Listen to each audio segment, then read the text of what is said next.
July 29th, 1976, the Bronx.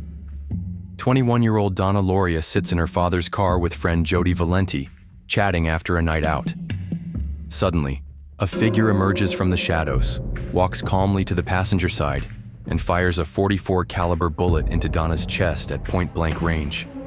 She dies instantly. Jody screams as the gunman disappears into the night without saying a word. This wasn't random. The shooter had been watching, planning, preparing for this moment. But what drove him to kill? What twisted thoughts consumed his mind as he pulled that trigger? And why would he later claim that a demon commanded him to commit murder? Tonight, we're diving into one of the most chilling cases in American criminal history. A story of possession, obsession, and the largest manhunt New York City had ever seen. By the end, you'll understand how investigators used cutting-edge techniques to track down a killer who believed he was fighting a supernatural war. But first, let's understand what they were hunting. The man who would terrorize New York was born into abandonment. June 1st, 1953. Brooklyn. A teenage mother gives birth to a son she'll never raise. Richard David Falco enters the world unwanted, immediately placed for adoption. Nathan and Pearl Berkowitz, a childless Jewish couple, take him in and rename him David. They give him love, stability, everything good parents should provide. Yet something is wrong from the beginning. David is hyperactive, aggressive, prone to violent outbursts that worry his teachers and neighbors. He tortures small animals, sets fires in trash cans, and shows no remorse when confronted. His adoptive parents seek help, but 1960s psychology has few answers for childhood behavioral disorders. Then comes the moment that breaks him completely. 1967. David is 14 when his adoptive mother Pearl dies of breast cancer. The woman who saved him from abandonment abandons him through death. He attends her funeral in a daze, watching dirt cover the only person who ever truly loved him. His adoptive father Nathan remarries within 2 years, bringing a new wife and stepchildren into their home. David feels replaced, unwanted again, an outsider in the only family he's ever known. The rage and abandonment issues that simmered beneath the surface now explode into something far more dangerous.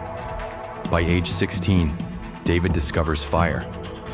Not just matches or candles. He becomes obsessed with destruction through flame. He starts small, burning garbage in alleyways, then larger fires, abandoned buildings, empty lots. Between 1974 and 1977, investigators would later discover David set over 2,000 fires throughout the Bronx and never got caught. But this wasn't random arson. David kept detailed records of each blaze, locations, timing, fire department response, how long it took to extinguish. He was studying destruction like a science, learning to control chaos, to hold power over life and death. Each fire taught him something new about his capabilities. In 1971, desperately seeking structure and belonging, David joins the U.S. Army. Military discipline seems like it might provide the control he craves. He excels in basic training, particularly on the rifle range where his steady hands and excellent eyesight make him an expert marksman. For 3 years, the Army gives David purpose and identity. But even military structure can't quiet what's growing inside his mind. Fellow soldiers remember him as quiet, strange, prone to talking to himself during long watches. He serves honorably until 1974, then returns to New York more isolated and dangerous than when he left. Back in civilian life, David takes jobs that feed his psychology: security guard, postal worker, positions that give him access to weapons, detailed knowledge of neighborhoods, and the authority to observe people without suspicion. He rents a small apartment in Yonkers and begins his final descent into madness. His neighbors in Yonkers notice his odd behavior immediately. He talks to himself constantly, walks the streets at all hours, and seems to be listening to something only he can hear. When they ask if he's okay, David mutters about voices, commands, missions he must complete. They assume he's harmless, just another eccentric city dweller. But the voices David claims to hear aren't random hallucinations. They're specific, commanding, and growing stronger. He later tells investigators that in 1975, a demon named Sam began communicating through his neighbor's black Labrador retriever. The dog's barking, David claims, contained messages ordering him to kill young women to prevent them from reproducing evil. Is this genuine mental illness or calculated deception? That question will haunt investigators for years. 3 months before Donna Lauria's murder, David makes a crucial purchase. He walks into a gun store in the Bronx and buys a .44 caliber Charter Arms Bulldog revolver. This isn't an impulse buy. David chooses this specific weapon for its stopping power, distinctive sound, and the psychological impact it will have on victims and investigators. The .44 caliber is loud, terrifying, and leaves unmistakable forensic evidence. David isn't just planning to kill, he's planning to create terror. Each shot will announce his presence, claim responsibility, and dare police to catch him. Now back to that first attack. After shooting Donna Lauria and wounding Jody Valenti, David doesn't flee in panic. He walks calmly back to his yellow Ford Galaxy, drives carefully to avoid traffic violations, and returns to his Yonkers apartment. There, he sits in his kitchen and savors what he's accomplished. This isn't the behavior of someone in a psychotic break. David knows exactly what he's done, why he did it, and what he plans to do next. The demon story is already forming in his mind, not as delusion, but as strategy. Police have no leads from the Lauria murder. No witnesses saw the shooter's face clearly. No fingerprints. No motive they can determine. The case grows cold within weeks, filed away as another unsolved New York tragedy. But David is just getting started. 3 months pass. October 23rd, 1976. Queens. Carl Denaro and Rosemary Keenan sit in Carl's Volkswagen after a night of drinking. They're young, in love, discussing their future when death approaches from behind. David has been watching them for 20 minutes, studying their body language, confirming they match his target profile. Young couple, isolated location, woman with long brown hair. He approaches the rear of the car and fires through the back window. The bullet shatters Carl's skull, but miraculously, he survives. Doctors insert a metal plate in his head, and he'll suffer cognitive effects for the rest of his life. But he lives, and that bothers David. He'd aimed to kill both victims, and his failure represents a flaw in his technique that needs correction. Different borough, different police department, different case file. The connection between the Lauria and Denaro shootings goes unnoticed for months. David's geographic strategy is working perfectly. New York's fragmented law enforcement allows him to operate across boundaries without detection. November 27th, 1976. David breaks his pattern. Instead of targeting couples in cars, he approaches 2 teenage girls walking home from a movie. Donna DeMasi and Joanne Lamino are chatting about their evening when David emerges from shadows and asks for directions. The girls try to be helpful, giving him detailed instructions to a nearby street. David nods, thanks them politely, then suddenly draws his revolver and fires multiple shots. Both girls are hit. Joanne's spine is severed, confining her to a wheelchair for life at age 18. This attack reveals David's evolving psychology. He's becoming bolder, more confident, addicted to the power he feels over life and death. But he's also becoming more reckless, attacking victims who see his face clearly and can provide detailed descriptions. The surviving victims describe their attacker consistently. White male, medium build, dark curly hair, early 20s, polite demeanor until the moment he becomes a killer. Police release composite sketches, but without additional evidence, they're searching for one face among 8 million New Yorkers. January 30th, 1977. Queens. Christine Freund and John Deal sit in John's car when death finds them again. David approaches the passenger side and fires 3 shots through the window. Christine dies instantly. John survives, but carries physical and psychological scars that will never heal. The .44 caliber bullets and similar attack pattern finally alert investigators that they're dealing with a serial killer. Detective Inspector Timothy Dowd of Queens establishes the first official task force, but they're already months behind a killer who's perfecting his technique with each attack. March 8th, 1977. The attack that changes everything. Virginia Voskerikian, a 19-year-old college student, walks home from class in broad daylight when David approaches her just blocks from her house. She raises her textbooks to shield herself as David fires a single shot through the books into her head. This murder sends shockwaves through New York. Virginia dies in her own neighborhood, in daylight, completely at random. Women throughout the city begin changing their routines, cutting their long brown hair, avoiding going out alone, carrying weapons for protection. The killer is no longer just taking lives, he's terrorizing an entire population. But David's most chilling communication is yet to come. April 17th, 1977. The Bronx. Alexander Esau and Valentina Suriani sit in Alexander's car when David approaches and fires multiple shots, killing both victims instantly. At the scene, investigators discover something that transforms the investigation completely.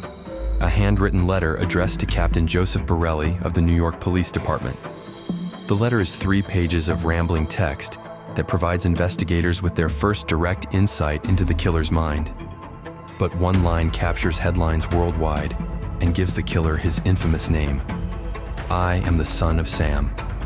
The letter reads in part, "Dear Captain Joseph Borelli, I am deeply hurt by your calling me a women hater.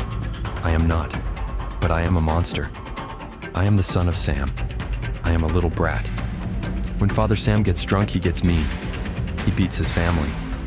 Sometimes he ties me up to the back of the house. Other times he locks me in the garage. Sam loves to drink blood. Go out and kill," commands Father Sam. This communication changes everything. The investigation transforms from hunting a random killer into profiling an organized, attention-seeking psychopath. David isn't just killing, he's performing, creating a persona that feeds his narcissistic need for recognition and fear. FBI behavioral analysts join the investigation, studying the letter for psychological clues. They determine the killer is intelligent, organized, and familiar with police procedures. He's likely employed, lives alone, and has military or security training based on his weapon proficiency and tactical approach. The letter also reveals David's elaborate fantasy life. He's created an entire mythology around Father Sam and demonic possession, but investigators increasingly suspect this is psychological manipulation rather than genuine delusion. The handwriting is controlled, the content calculated for maximum impact. June 26, 1977. Queens. Judy Placido and Sal Lupo sit in Sal's car after dancing at the Eliphas discotheque when David strikes again. Both victims are wounded but survive, and for the first time, multiple witnesses see the gunman fleeing toward a yellow car. The witness descriptions are consistent enough to create accurate composite sketches. Police flood the media with images of a young white male with dark curly hair, medium build, wearing casual clothing. The sketches bear a strong resemblance to David Berkowitz, but without a name or address, they're still searching for a needle in a haystack. David's behavior between attacks reveals the calculating nature of his crimes. He scouts locations for weeks, learning traffic patterns, escape routes, police response times. He varies his methods, sometimes approaching on foot, sometimes using his car. He's methodical, patient, and completely without remorse. But there's something else driving David beyond simple psychopathy. His letters and later interviews reveal a man desperately seeking connection, while simultaneously destroying any possibility of human relationship. Each murder isolates him further, feeding a cycle of violence and loneliness that demands more victims. July 31st, 1977. Brooklyn. David's final attack takes place near the Verrazzano Bridge. Stacy Moskowitz and Robert Violante sit in Robert's car when David approaches and fires multiple shots. Stacy dies from her injuries 2 days later. Robert is blinded but survives. This attack breaks several of David's established patterns: different borough, different neighborhood type, different victim profiles. But this deviation proves to be his undoing. Brooklyn investigators are more methodical than their counterparts in other boroughs. They notice something crucial that others missed: dozens of parking tickets issued in the area around the time of the shooting. Among them is a ticket issued to a yellow Ford Galaxy registered to David Berkowitz of Pine Street, Yonkers.